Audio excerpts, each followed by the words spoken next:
It's Red Eye Radio. Gary McNamara and Eric Harley talk about everything from politics to social issues and news of the day. Whether you're up late or you're just starting your day, welcome to the show. From the Uniden America Studios, this is Red Eye Radio. All across America and around the planet, we are Red Eye Radio. He is Eric Harley, and I'm Gary McNamara. Welcome and good morning. Thank you for being here. Thank you. So I'm reading, we do this about once a week, reading some of the Babylon Bee headlines. You ready? All right. John Kerry praises Haitian cannibals' efforts to reduce humanity's carbon footprint. Oh. God. You know, the thing is we're now in the mode of having to double check it and say, well, maybe he might have really done that. Maybe we need to double check the work from the brilliance over there at Babylon Bee. And we had talked earlier on the show. In fact, we just got into it almost by accident. But we were talking about how our colleague Ben Shapiro and also Matt Walsh got into a Social Security X-war because you couldn't view it as anything else. I mean, it was really interesting because they were both, and it was Ben Shapiro first talking about the fact that Social Security has to go. You know, and Ben is young. but I thought about that. I thought about with both because everything they said is true. There isn't anything that they said that wasn't true about Social Security. And the one thing, and when Ben lined it out, because what happened is the trolls started just hitting him and then hitting him personally, and you've never worked a day in your life and things like that. And what he was stating, no, he says anybody, now he said you're going to have to talk about younger people going to have other options besides it. And he also talked about the fact that we shouldn't have a retirement age at 65, that people who are healthy should work longer than 65. And that created a buzzsaw like you can't believe. And they said, well, what about people that work their whole lives? He goes, that would be a health issue. If you manual labor, well, then there would be exceptions to that. Now, you and I talked about, well, how would you actually figure that out? Well, because then you turn it around and it starts to have qualifiers that are similar to Social Security disability. Right. So the solution, the solution in our society, because when you talk, because what they were saying is, look, your money's been stolen and there is no money that pays for it. Right. But the fact is, as we've said, what you have to understand is we still get it. I still get it once a year. Mm-hmm. I know how much I put in my Social Security. Mm-hmm. And then I double it for what the company put in, which is technically my money, which gives people the indication that your own personal account exists. Right. And that's part of the, by the way, Attorney General James, you should file fraud against the Social Security Administration for doing that. Right. And it's like, but there is no money. It doesn't exist. Everything is coming out of the benefits you pay right now are going directly to people that are collecting Social Security, and the money that has to be repaid back through the IOUs is coming from normal taxpayer dollars. So his point was, you're not in essence paying for your own Social Security right now because they stole that money. Mm-hmm. And they're repaying it back, not with interest, I'm assuming. I don't think the IOUs requested interest on that money, did it? I don't think so. When the Congress decided. So, I mean, all the points they made were interesting, but what I got out of it is they're in their 30s. Mm-hmm. I think Ben's in his mid to late 30s, and so it would be Matt Walsh, because Matt Walsh came to his defense when the trolls started hitting him, about and I just started laughing because he must have been on X. It reminded me of the time that when I first got on Facebook, and it was me and Cousin Oliver, Robbie Rist, the actor Robbie Rist, who played Cousin Oliver in the Brady Bunch. Now, Right. I know him because he used to play guitar in my buddy's band. Right. He's a great guitarist. I mean, he's really a good guitarist. Right. And a great singer. He really, really is. But when he was out in California, by the way, he moved to Florida, he was just... Really? Yes. He was an insane lib. Mm-hmm. And we started arguing one time. And I got home. It was a Friday. I got home from work, and it was like, I don't know, about, well, I got home at 6 in the morning, then went to sleep and woke up at like 10 or 10:30. Mm-hmm. Well, he had posted something. I posted something. I never moved. It was like 1 in the morning.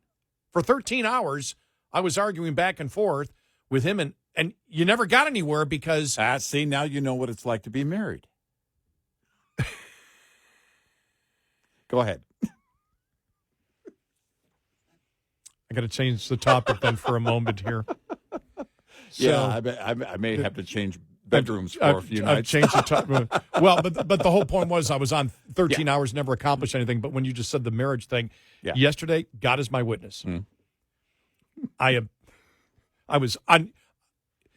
Now I do all of my show prep on my phone. I don't need a computer anymore. So I can do it wherever I am. Right. So I was on the recliner and the TV's on in the background. I mean, I would have when I was going to school, when I was a kid going to school, it was always turn off everything and do your homework.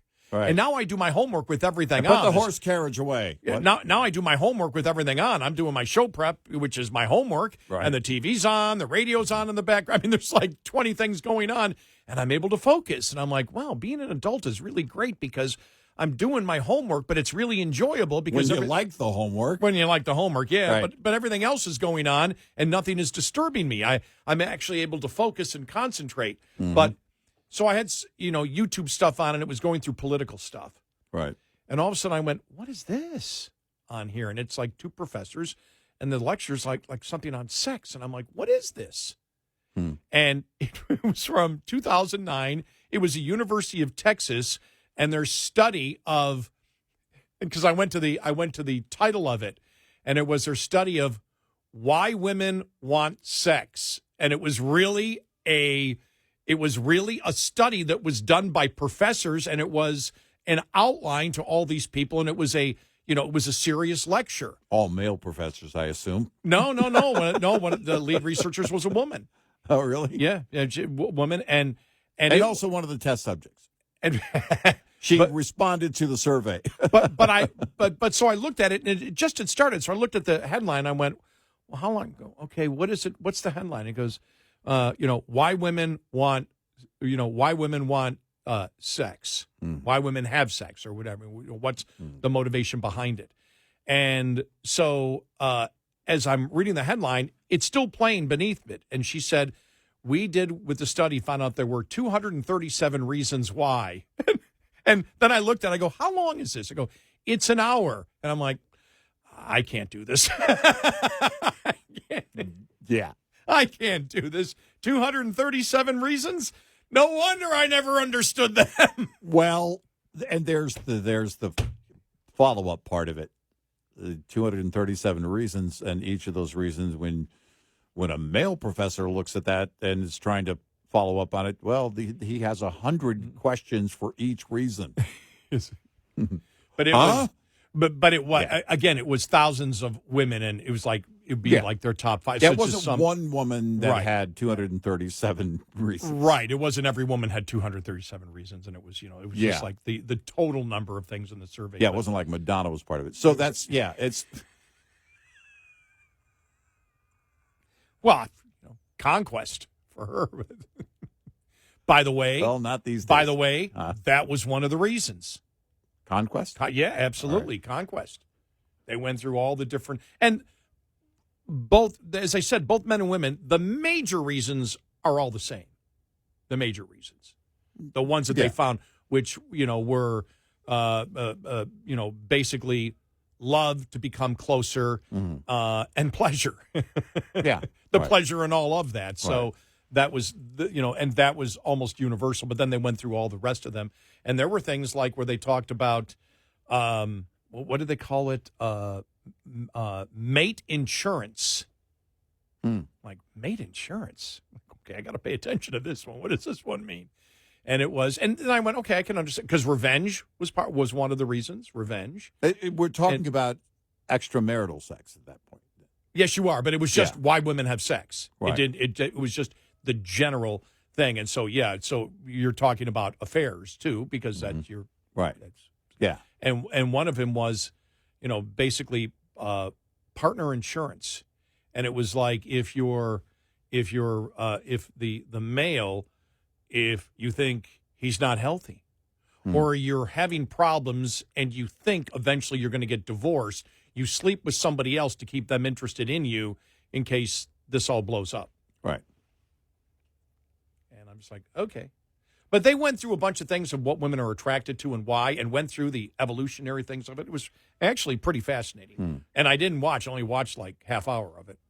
Right. And I didn't know it, was on in the background. I go, what is this? I had to go back and watch part of it again, but it was actually a real study on it. So,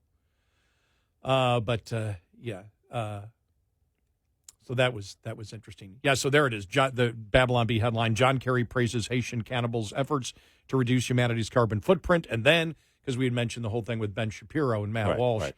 Get back to work, you lazy bums, shouts Ben Shapiro at retirement home.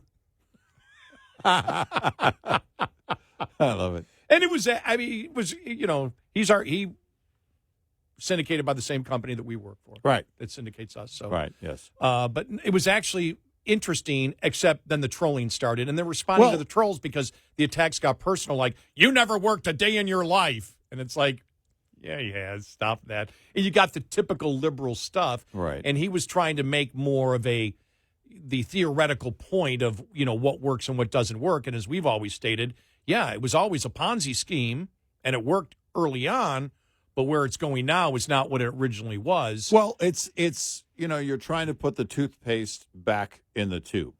And we agree it shouldn't have started that way. And then building out the pathology of dependency the way that we did, because if you want to introduce this idea the conservatives had talked about for a long time, and I support the idea still, and that's to privatize it and let me handle my own investments and all of that. Mm-hmm. Well, that would go south quickly because too many people wouldn't properly manage that, which would mean in a relatively short period of time, they would be looking to the government for other, services and handouts. And you get to the welfare state pretty quickly if you're not handling that money properly. And that's the downside of it. I still support it. I think it should be, we should have been in charge of it all along. It shouldn't have started. But I guess the question would be, how do you implement that if you're going to do that transition? Right. It would have to be here's a buyout. Here's the lump sum buyout, basically. And you would have people lining up to take that. And if they're underwater where they are now, financially, it's extremely attractive. And then the money goes away, and then they're back in line for government services and money. And so, I mean, again, I just don't know where that would end. This is the problem when you put in the world's greatest Ponzi scheme, which is exactly what it is, mm-hmm. and expect it's going to pan out well, that it's going to work as they told you. Right, but you understand the passion of the people that put in their entire lives and are close to retirement age where they will be collecting it, whether they retire or not. Mm-hmm. Hi, everybody. Good to see you. You're way past retirement age. Yeah, but not maximum Social Security. Yeah, not deferred. Yeah, that's still a couple of years, a few years away. Right. But you look at it, and we're intellectually honest, on it. But if you're in your 30s, you're putting the money in, you don't think you're ever going to collect, and that's the mentality there. I'm going to collect probably the majority of what's owed to me, and probably so will you. But if you're in your 30s, I can understand Ben and even Matt going, look, we're putting our money in, we're never going to get it back, and that's the, and so why are we doing this? It doesn't make any sense. So if you're in your 30s, it all depends, because when you talk to young people, they're putting in, and all of them believe we're not going to get anything. Right. And that's something that's being ignored by Social Security in general, one of the most irresponsible behavior that has gone on. You and I remember when George W. Bush tried to, look, we need to start moving and privatizing this, and the Democrats said no. And he goes, well, look, if you've got something better, bring it to the table. Let's negotiate. And they said, no, we're not even going to negotiate. Nothing changes at all in it. We're not going to change it. Right. The media mocked him. And that was really the last serious effort to do anything about Social Security. That was it. That's where it died, right there. And they mocked him. They said, nope, we're not going to. Well, now we are where we are now. Right. And people in Ben's age group look at it, as you just pointed out. Which means everybody younger than him, of course. We're not going to ever get any of that. That's never going to. Which means, all right. Well, where's it going to? Yeah. And to what end? Because then when he said, when they were making the point that, but if I started collecting today, I'm not collecting my money. I'm collecting his money. I understand the point. Mm-hmm. Because his money is going directly to pay my benefits. There is no fund that exists that still has my money that I put in. No. Only, by the way, hundreds upon hundreds of thousands of dollars. Yeah, and this is the reason why we've been that we've had a problem with it all along. Yeah. But it was fascinating. But the trolling part was entertaining. The accusation. Well, no, you guys have never worked a day in your life as if doing this isn't work. When I first saw it, I thought, ooh. Well, he's built his own company. Ben, you're gonna have a long day. When he's posted that, he's been a tremendous asset to the conservative movement, and he's built his own, million times 1,000, business empire. Yeah, no, it takes a ton of work. He's worked his posterior off right there. But when you don't have, and he can do more work because he can also get more words in any given day than anybody else. But that's what happens. You're going to get the personal insults. Yeah. That you have no right to say anything because you either have never worked or you're rich. Yeah, They were playing both sides of it. Yeah. 866-90 Red Eye. This morning's USDA Farm Report is brought to you by House Products.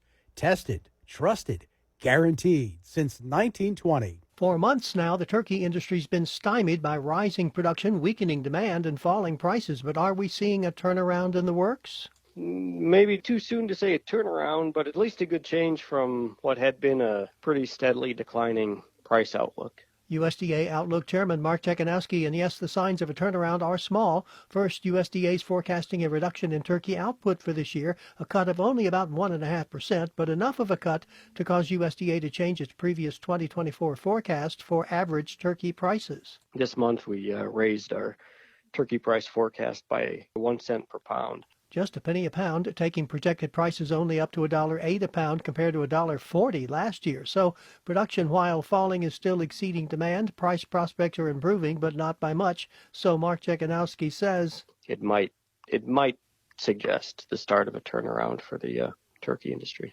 It might. Gary Crawford for the U.S. Department of Agriculture. This report brought to you by Cenex Fuels and Lubes. Lines open for your calls. 866-90 Red Eye on Red Eye Radio.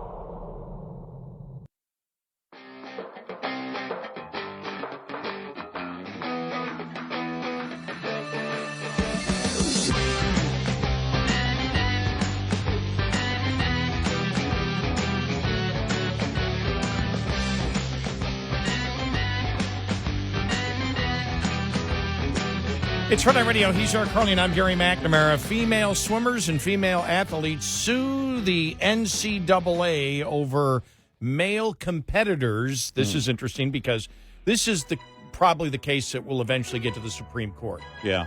What did Title IX mean? Right. And that's when the left will be defeated on that. Yep.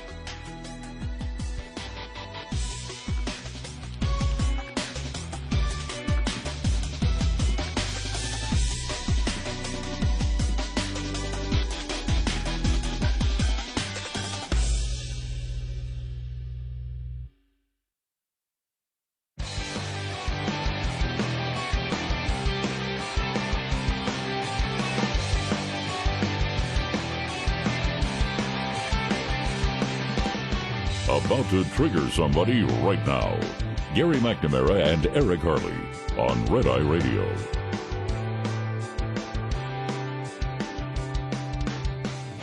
It's Red Eye Radio. He's Eric Harley, and I'm Gary McNamara. Well, a group of female athletes yesterday sued the NCAA for permitting male intrusion into their sex-specific sports and private spaces. Can you believe it's taken this long? Because you and I have been talking about this. That's the first thing that hit me yesterday. Yeah. I thought, is this the first one, or is this the only one that's making the news? Yeah. Wow.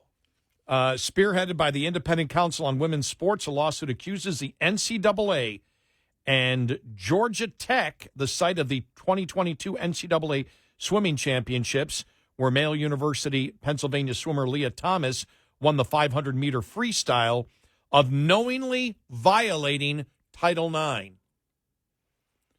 That federal statute prohibits discrimination. By the way, do you agree with me? They should also sue the Obama administration? Or you can't sue the Obama administration, right? But you would sue the Department of Education, and the DOJ, and the DOJ, because they're the ones that created it under the Obama administration, right.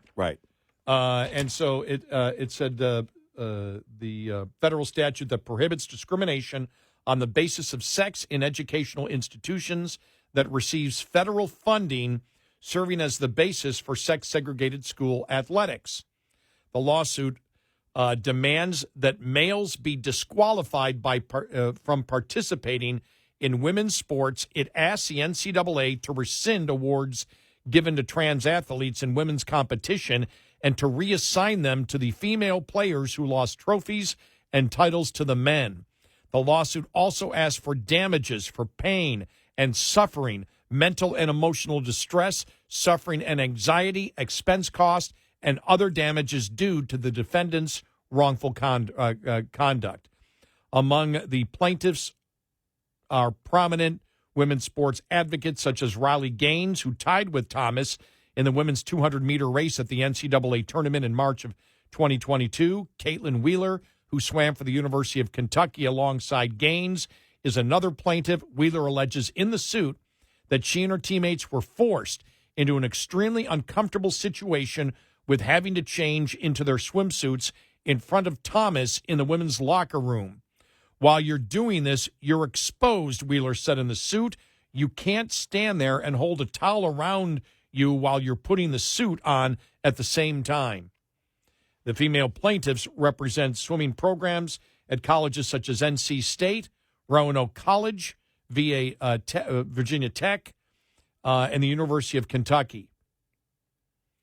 Kylie Allons, a plaintiff in the suit who swam for North Carolina State, told the Free Press that she changed in a dimly lit storage and utility closet at the NCAA championships to avoid changing with Thomas. Well, the reason I understand why they're doing this, the reason you can't bring the Department of Justice and the Department of Education in it is because you're not going to win suing the federal government. I mean, you're not going to get damages from them. You are going to get damages from the NCAA, but will the NCAA go back to the Obama edict and just say, hey, they told us that's the law? They changed the law. Will they do that? It would be their only defense. Because clearly the Obama administration, the Education Department, and the Department of Justice knew. They knew that it meant biological sex. That's what it meant. That was the intent of the law. Right. Congress didn't change the law. No. So somehow a suit eventually has to get that far. So Title IX, well, maybe this could do it. Title IX, maybe you don't need it. Can you bypass the Department of Education and Department of Justice? And by filing it saying Title IX never said this, and if they say, well, that's what the government says, well, then you can bring the government in to the actual lawsuit.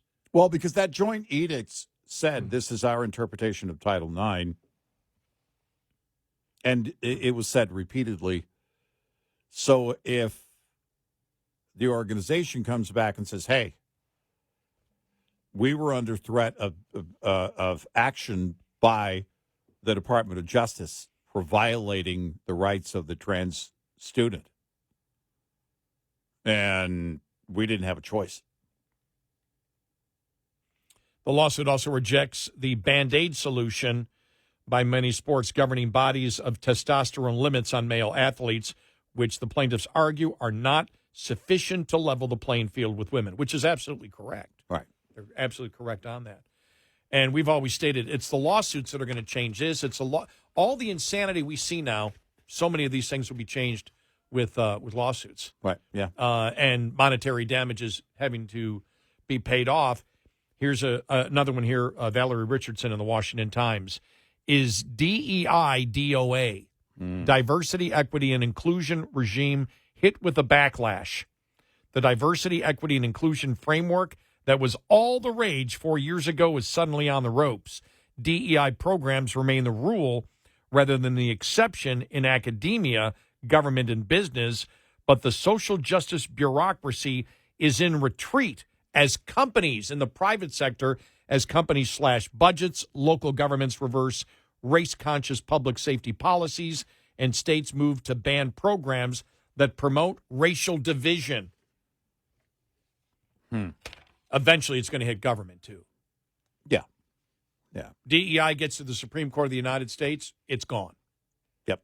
DEI's on the run. Mike Gonzalez, a senior fellow at the Conservative Heritage Foundation, said Wednesday at an event titled Seizing the Moment to Defeat DEI.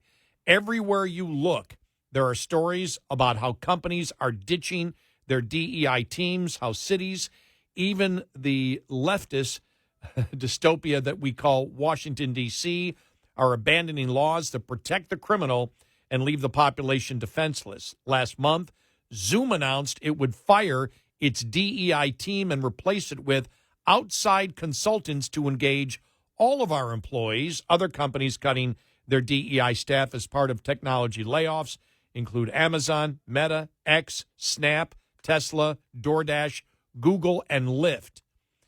DEI must DIE. Wow. Elon Musk, owner of X and Tesla, posted on December 15th. The point was to end discrimination, not replace it with different discrimination. Democrat-run cities are reinvesting in law enforcement after embracing the defund the police mantra that accompanied the 2020 Black Lives Matter protest and riots. Republican-led states are responding with legislation.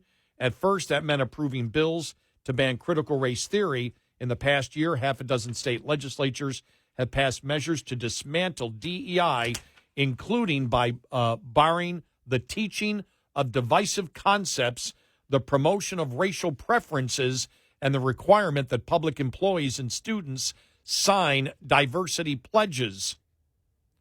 The leaders of cultural institutions were intimidated by the 2020 riots and implemented a raft of cultural changes that the American people are now rejecting, said Mr. Gonzalez. The American people are waking up to this threat that DEI poses to our freedoms, to our way of life, to our peace of mind, and our natural desire to have common national purposes and to our national security.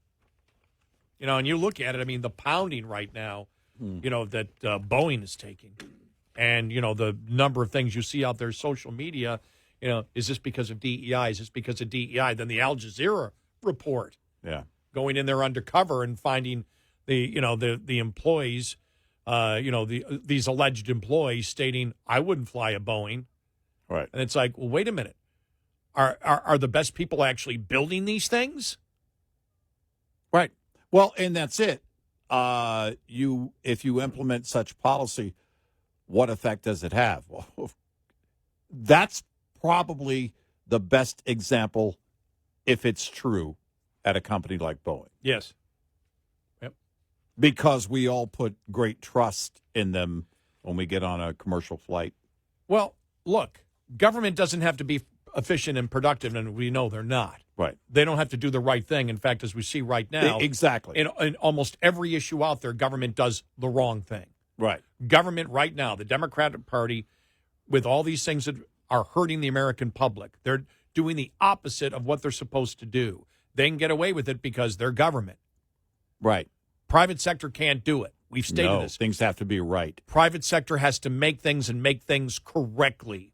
So the standard of government and the propaganda BS that they want to throw out in a monopoly of people that don't have to perform, they don't have to come through, they don't have to produce products and services that actually work at the federal level. You do when you get down to the local level. Yeah. Yeah, You know? yeah, because The garbage has got your to be people picked are right up. there. Exactly. But the federal government, which is the reason why the founding fathers did not want a huge central federal government. Right. Exactly what you're seeing right now. Right. The Yeah. federal government working against the American people, making their life harder, pathologically lying every single day to the point of gaslighting, where everyone knows. Like, how many times have we said, Karine Jean-Pierre, John Kirby, the president, every day out there pathologically lying. But not only that, they know they're lying. They know the reporters they're giving the explanation to know they're lying. They know that the people that are watching it know that they're lying. The people know that they're lying, and the people know that they know that they're lying. And they still continue to lie. Right. To the point of complete absurdity. Well, you cannot get away with that in the private sector. You can't. No. You can't get away with discrimination. No. You can't sit there and say, we need to fit this quota and then not produce an effective product and people get injured and killed because of it. Right. And that's why, again, the Boeing allegedly. Yeah, if it is true. Right, if it is true, that has the potential to stop everything. Yeah, because and it is the prime example. It is the one scenario everybody fully understands. Oh, wait a minute. Are the best qualified individuals building the planes Yeah. that I'm about to board? That's a big deal. And I think it's a great point that you make with government. But thank goodness they're not building the planes, not doing the things we rely on the private sector to do. But there's great inefficiencies. I can't tell you if DEI changes anything. Well, no. Look, look. Inside the government, in terms of certain roles inside the government, I can't tell you what it changes there, but we can see it very clearly in the private sector. I was shopping the other day. I bought a canned item, and then I put it in my cart, and then I realized, oh, that one's dented. No. I put it back on the shelf. I got the non-dented one. Would it have killed me? No. But I didn't pay for a dent. I'm not buying dents. And I don't know yet, and someone in the media that I respect, that I believe is doing an honest job, will eventually sit there and, because one of the things we've looked at is, wow, Boeing seems to have a problem every other day. There's something falling off or a wheel blowing or something. Is this because the planes aren't being manufactured right, or that the media is just paying attention? Is there a hyper focus right now? Is there a Boeing? hyper focus Right. if these things No, happen all I the wondered time? the same thing. Is this unusual? Right. Or do these things happen all the time and we're just hyper focused on it? Right. That's important to get to that point. So, Right.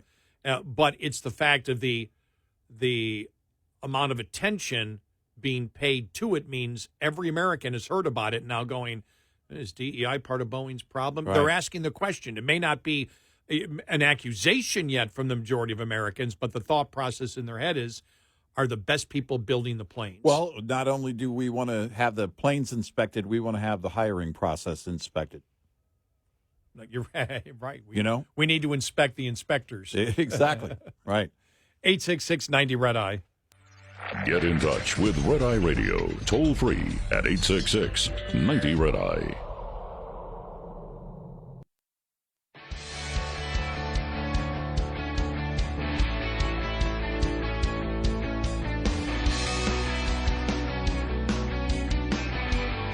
It's Red Eye Radio. He's Eric Carly, and I'm Gary McNamara. The Fonnie Willis disqualification decision comes down today from the judge. I saw Alan Dershowitz talking about it yesterday. He was on Megyn Kelly's blog. Mm-hmm. or her podcast, I mean. Yeah. Blog. Jeez. Boy, that's so 2012. That's so 1994. And he was just going, like when she said, there was one analyst who said, well, I don't think that he's going to disqualify her. And he just went off the rails. He goes, if he doesn't disqualify her, he needs to be kicked out of office. Right. I'm like, wow. He goes, it's so obvious. He goes, that the perception of a conflict of interest and not only that, but she lied. He goes, everyone knows she lied. Right. And if she lied, it means she perjured herself. The judge knows she lies. We know she lied. He goes, CNN knows she lied. MSNBC, there were people there knowing that she lied. Everyone knows she lied. If the judge says she's not disqualified, he's allowing perjury. Right. Like, ooh. Mm.